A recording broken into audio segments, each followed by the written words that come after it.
The road to Eagle Rock was not a road at all. It was a scar carved into the side of the mountain, forgotten by the county and reclaimed by the creeping pine forest. Elias Thorne shifted his beat-up truck into low gear. The engine groaned, a mechanical protest against the steep incline, but Elias didn't ease off the gas. He was a man who understood resistance. He had spent 20 years in the Special Forces, pushing through resistance in deserts, in jungles, and finally, in the quiet, shattered halls of his own mind. Beside him sat Rex. Rex was not a pet. He was a Belgian Malinois, 70 pounds of coiled muscle and intelligence wrapped in a coat of mahogany and black soot. Rex didn't hang his head out the window to catch the wind. He sat rigid, his amber eyes scanning the tree line, his ears twitching like radar dishes. He was a retired war dog, discharged for the same reason as his handler. They had both seen too much. "Almost there, buddy," Elias murmured. His voice was gravelly, unused to conversation. They crested the ridge, and there it stood. Not a cabin, but a fire lookout tower. It was a steel skeleton rising 40 feet into the gray sky, topped with a glass-walled box that looked fragile against the looming storm clouds. Elias had bought it at a closed auction for $600. The listing had said, "Structural integrity unknown." The locals had just called it the Widowmaker. Elias killed the engine.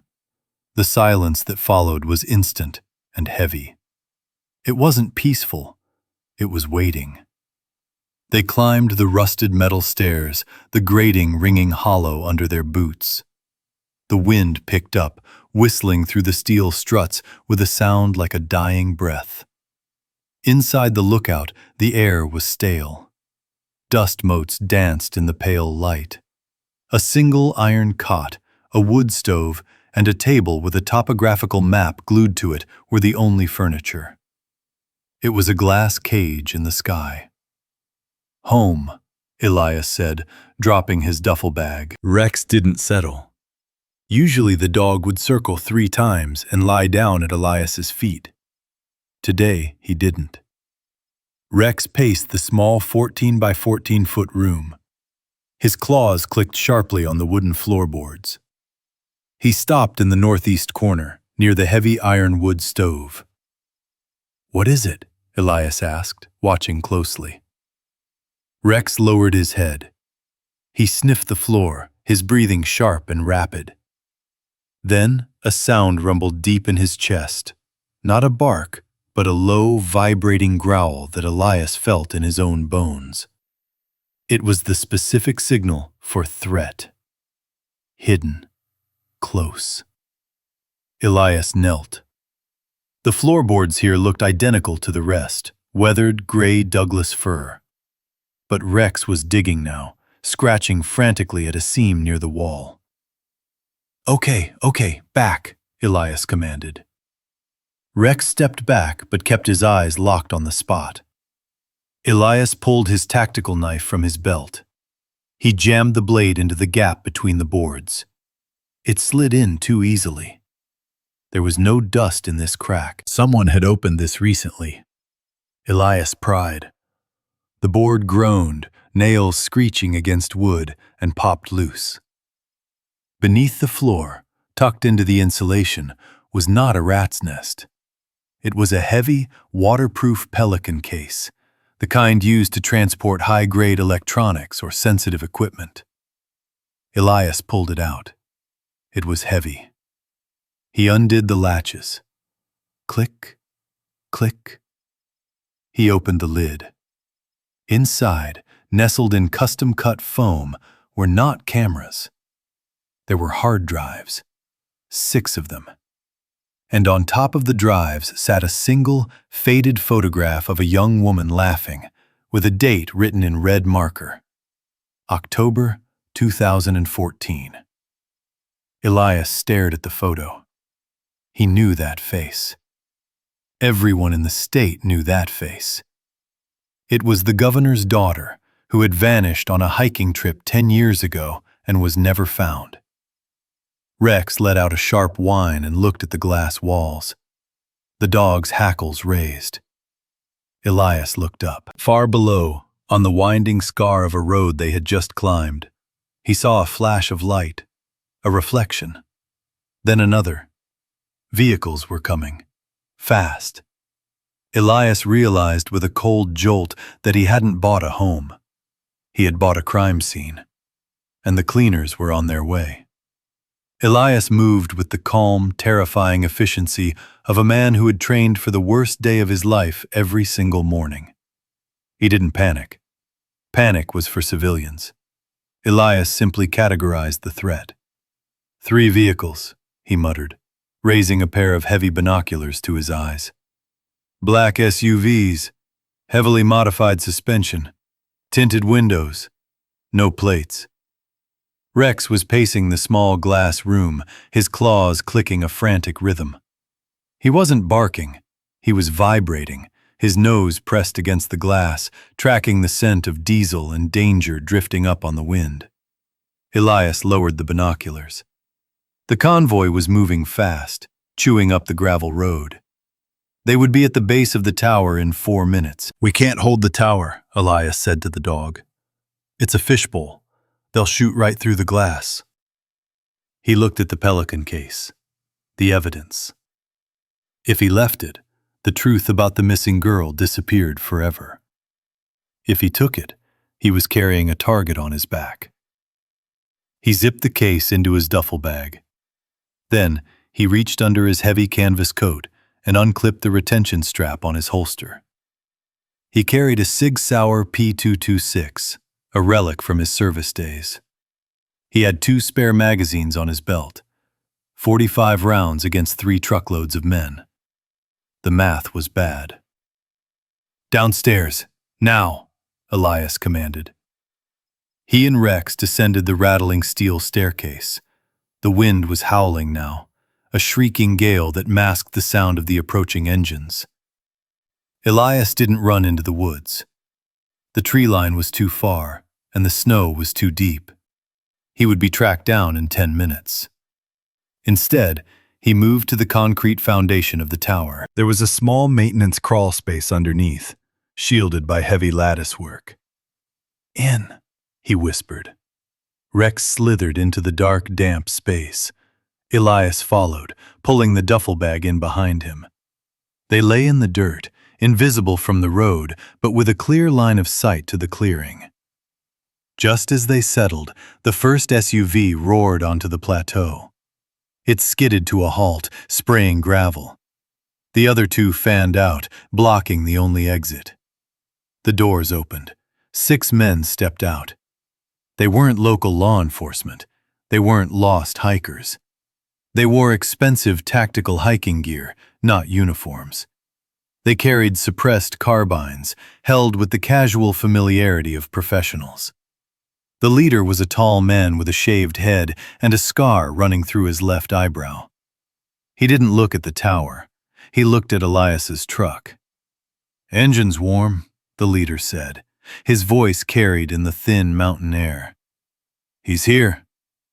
Rex, lying beside Elias, let out a breath that was almost a growl. Elias placed a firm hand on the dog's muzzle, signaling silence. "Check the tower," the leader ordered. 2 men broke off, heading for the stairs. "The rest of you, sweep the perimeter. Find the cache. Find the squatter. No witnesses." Elias watched through the gaps in the lattice. He gripped his pistol. He wasn't hunting anymore. He was being hunted. The 2 men on the stairs reached the top. Elias heard the sound of the door being kicked in. Then, the sound of furniture being overturned. "Tower is clear," one shouted down. "But the floorboards are ripped up. The cache is gone." The leader turned slowly, scanning the clearing. His eyes swept over the woods, the truck, and finally settled on the dark space beneath the tower foundation.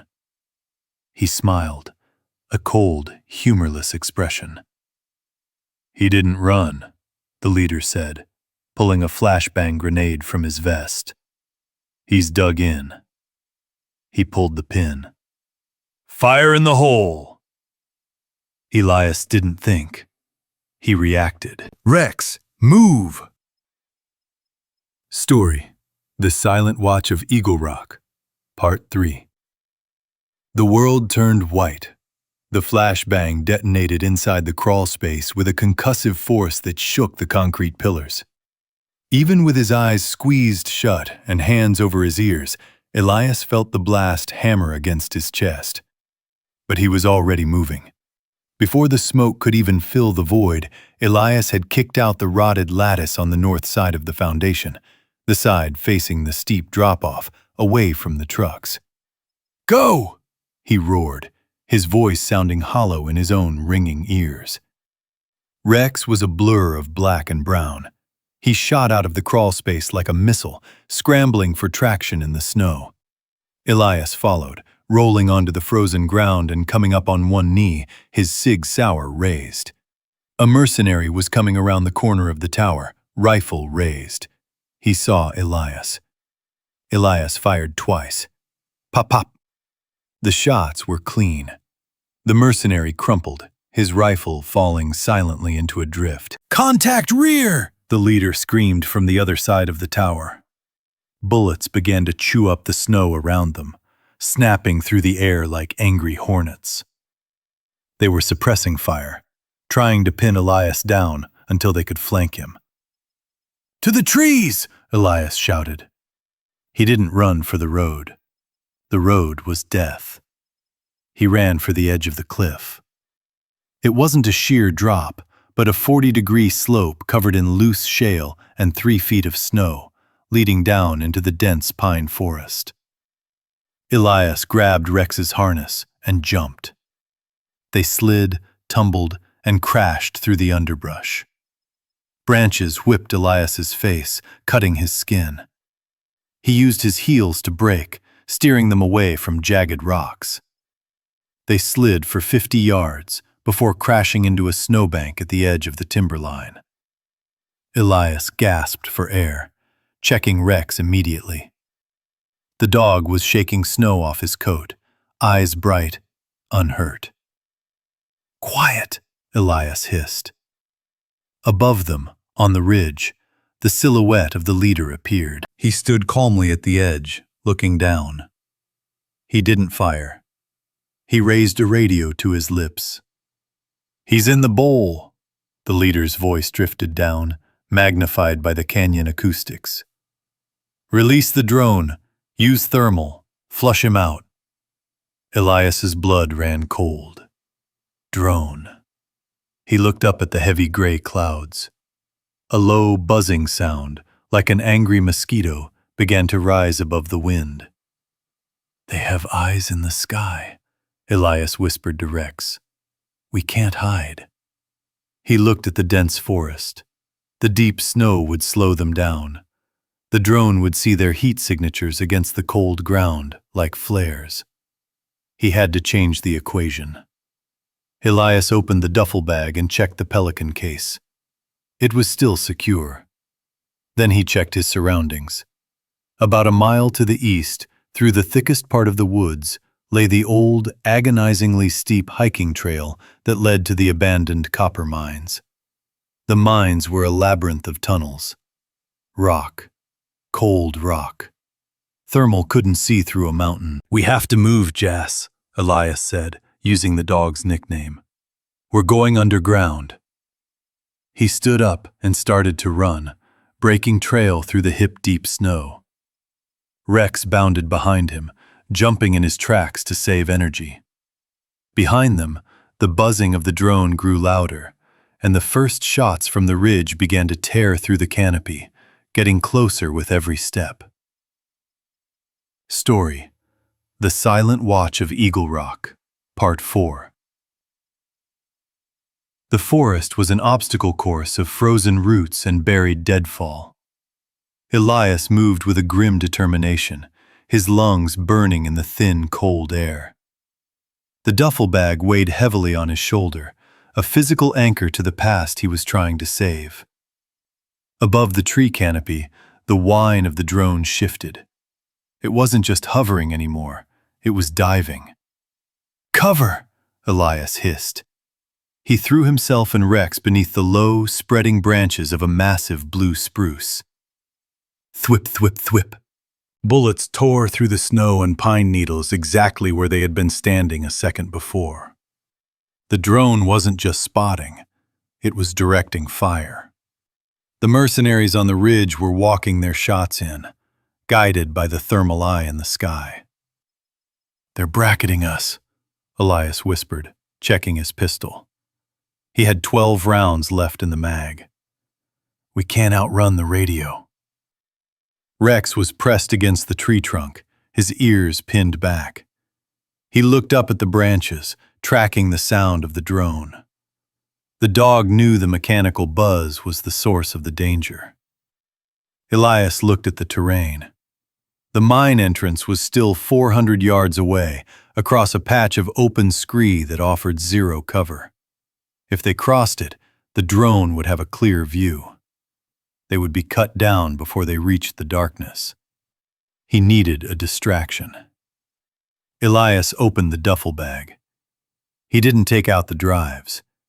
He took out a flare gun, part of the lookout tower's emergency kit he had thrown in at the last second. "One shot," he muttered. He didn't aim at the drone. It was too small, moving too fast.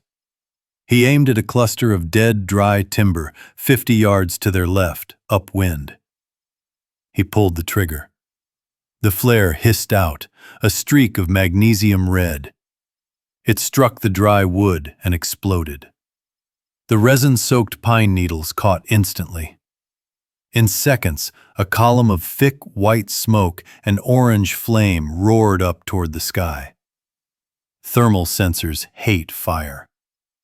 The intense heat source would blind the drone's camera, creating a massive whiteout on the operator's screen.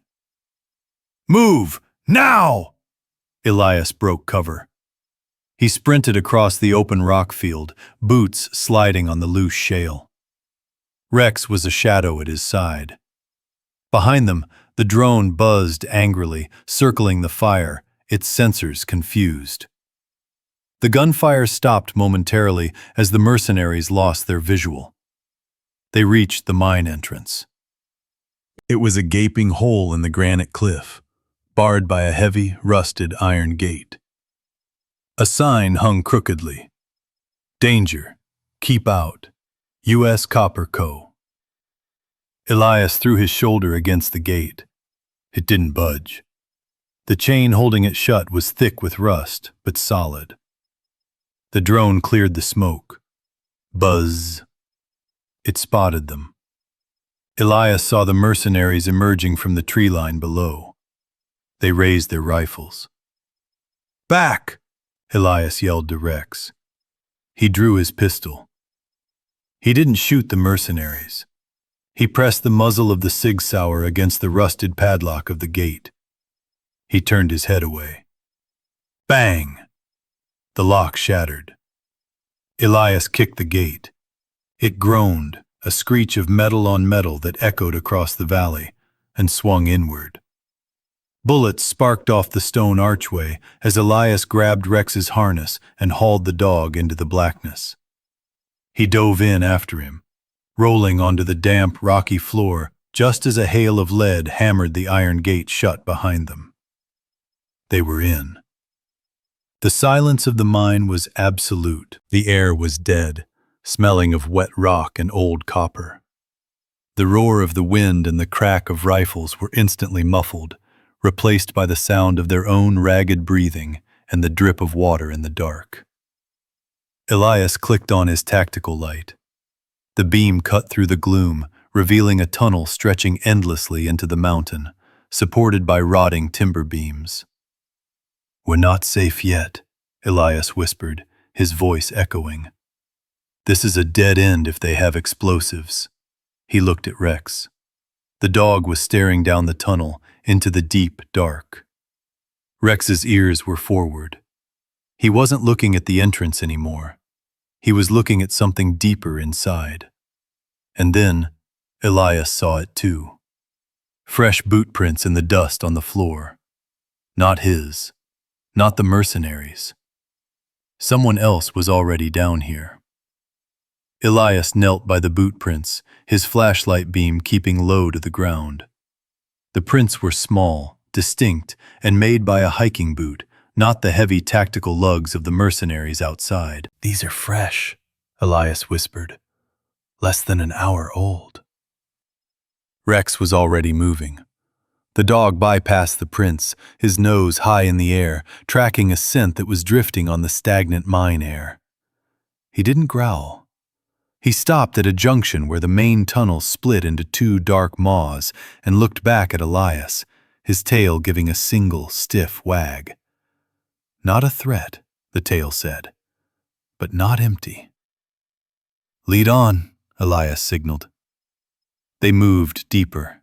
The temperature dropped, the air growing thick with the metallic taste of copper and damp earth. The sound of the wind outside was gone, replaced by the rhythmic drip, drip, drip of water falling from the ceiling. 50 yards in, the tunnel opened into a larger excavation chamber. Old mining carts sat rusting on narrow rails. In the corner, behind a stack of rotted timbers, a small, battery-powered lantern sat on a crate, casting a dim, artificial glow. Elias raised his pistol. "Come out," he said, his voice flat. "I know you're there."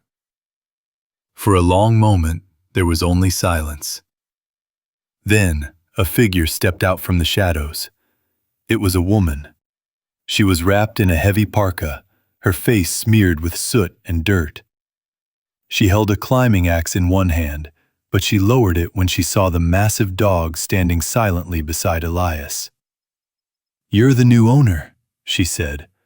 Her voice was raspy, dry. "I saw you drive up." "And you're the squatter," Elias replied, lowering his weapon slightly but not holstering it. "The one who hid the pelican case." She stiffened. "You found it?" "I have it." Elias patted the duffel bag.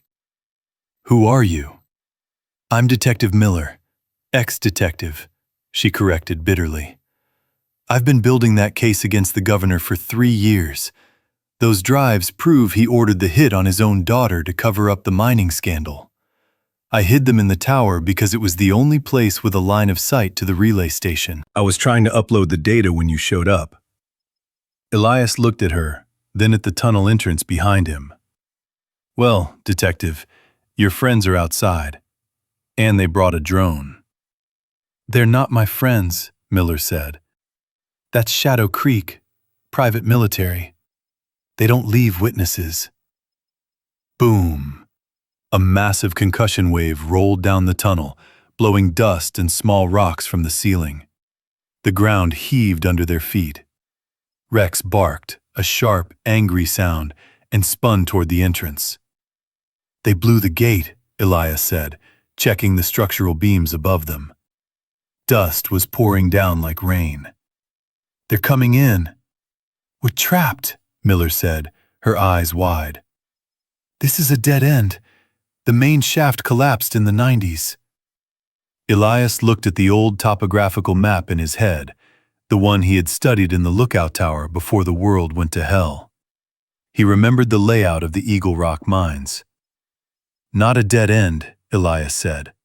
"A ventilation shaft, Sector 4. Miller shook her head. "That's 3 levels down. The lift is broken." "We don't need a lift," Elias said, moving toward a dark, gaping hole in the floor of the chamber. Vertical shaft leading into the abyss. A rusted iron ladder clung to the side.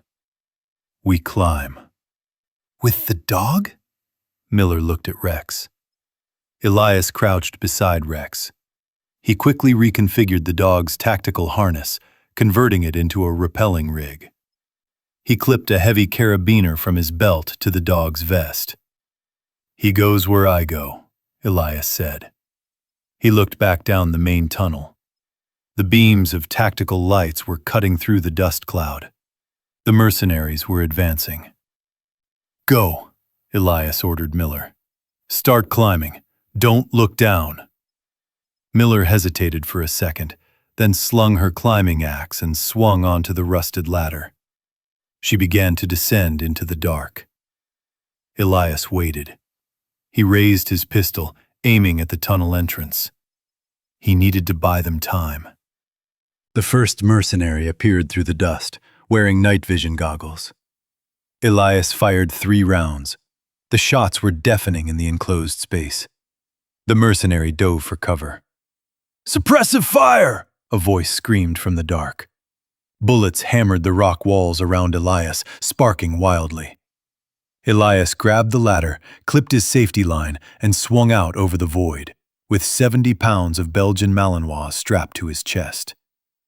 "Hang on, buddy," Elias whispered. He dropped into the darkness just as a grenade bounced into the chamber above them. The shockwave from the grenade rolled over the opening of the shaft like a physical hammer. Dust and pea-sized gravel rained down on Elias's helmet, bouncing off Rex's tactical vest. Elias didn't flinch. He slid down the ladder rails, letting gravity do the work, his gloves burning from the friction.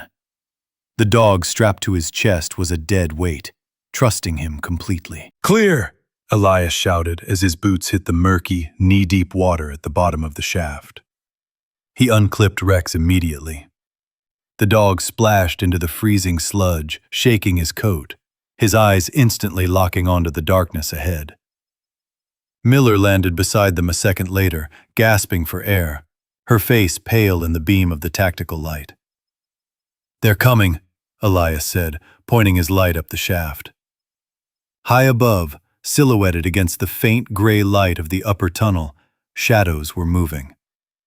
Ropes were being deployed. The zip, zip, zip of fast roping gear echoed down the metal tube. "We have 2 minutes before boots are on the ground," Elias estimated. "Which way is the drainage outflow?" "West," Miller stammered, pointing down the flooded tunnel. "About 300 yards. It dumps out into the canyon river." "Move," Elias ordered. "Run!" They slogged through the icy water. It was exhausting work. The tunnel here was older, the timber supports groaning under the weight of the mountain. The air smelled of sulfur and rot. Rex took the point. He moved through the water with powerful loping strides, his nose high. Behind them, the first splash echoed. The mercenaries were down. "Contact!" a voice shouted from behind, distorted by the tunnel acoustics. A beam of light cut through the dark, catching Elias's shoulder. A bullet snapped past his ear, hitting the water with a violent thwip. Elias spun and fired 2 rounds blindly into the dark to suppress them, then turned and ran. "Keep going!" he yelled to Miller. "Don't stop for anything!" They reached a narrow choke point, where the tunnel passed through a vein of hard granite. The timber supports here were thick, ancient redwood beams, black with age and moisture. Elias stopped. "What are you doing?" Miller screamed, looking back. "Buying insurance," Elias grunted. He holstered his pistol and grabbed a heavy, rusted pickaxe that had been leaning against the wall for 50 years. He looked at the main support beam, the key timber that held up the fractured ceiling of the choke point. "Go, Miller! Get to the light!" Miller didn't argue. She splashed forward, vanishing around the bend. Elias stood alone in the water, the pickaxe in his hand. Rex stood beside him, growling at the approaching lights. "Not this time, partner," Elias said. "Go, to her." He pointed down the tunnel. Rex hesitated. The dog looked at the approaching enemies, then at Elias. "Go!" Elias roared, his voice cracking. Rex turned and bolted after Miller. Elias waited. He could see them now, 3 thermal silhouettes splashing toward him, lasers cutting the gloom. "Target acquired!" the leader screamed. Elias swung the pickaxe. He didn't aim for the men. He aimed for the rotted center of the support beam. Crack! The wood splintered. Dust poured from the ceiling. The mercenaries opened fire. Bullets hammered the water in the walls around Elias. He felt a sharp, burning sting in his left shoulder, but the adrenaline masked the pain. He swung again, with everything he had left. Crack! The beam shattered. The mountain groaned a deep, tectonic sound that vibrated through the water. The ceiling above the choke point gave way. Tons of rock, earth, and shale collapsed into the tunnel with a deafening roar, sealing the passage instantly. The blast of air from the collapse threw Elias backward into the water. He went under, the cold darkness swallowing him. He tumbled, scraped against rock, and finally surfaced, gasping, in the silence. The tunnel behind him was gone, buried under 1,000,000 tons of rock. The mercenaries were on the other side. He was alone. "Elias!" The voice came from ahead. A light bobbed in the dark. Miller was coming back.